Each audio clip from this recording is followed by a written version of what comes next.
All right, welcome to part 4. So, we have, like I said, for final exams, I like to do instant feedback. I like to say, at least shuffle answers. I usually shuffle questions as well. I usually let them see their final score, and I usually don't let them see question feedback, because that means that they know the answers immediately, and it just makes cheating a little bit easier for them. So I like to turn that off. So this is the setup that I usually have for an exam. Then you'd press launch. It would start activity for everyone in the room. So obviously there are only 2 questions, which is why you see 1 and 2. You can, there are all sorts of options to say, like, number. So for example, if Patty got 2 right, it would say like 2 here, or you could have it say 100% here. You can also, there's a toggle options to show responses, there's a toggle options to show results.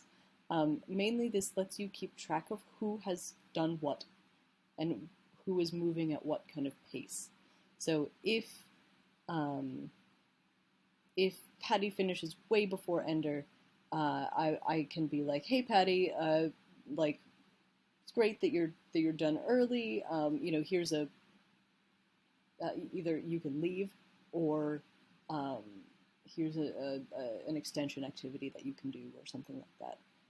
So it's really helpful in terms of if you have like early finishers, or if you have like people who are taking a long time, you can be like, hey Ender, do you need any help? You can kind of offer support to the kids who need support.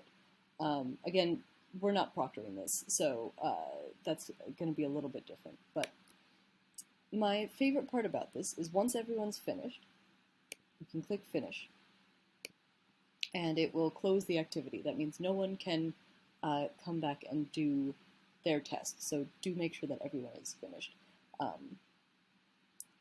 But yeah, and so then you can go to results, reports, and then it will have all sorts of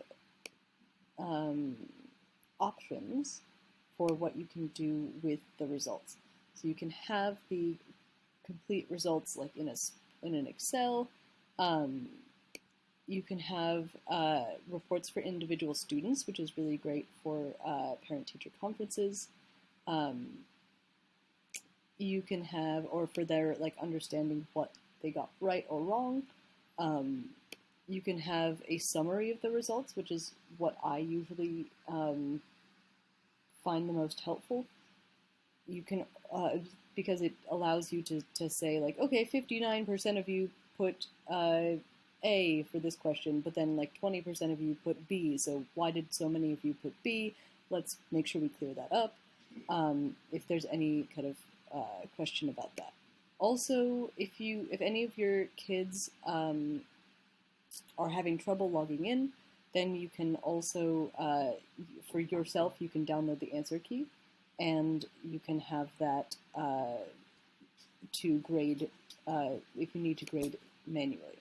And going back to that, also, if in case any of your students discover that they can't log in for whatever reason, you can go to library.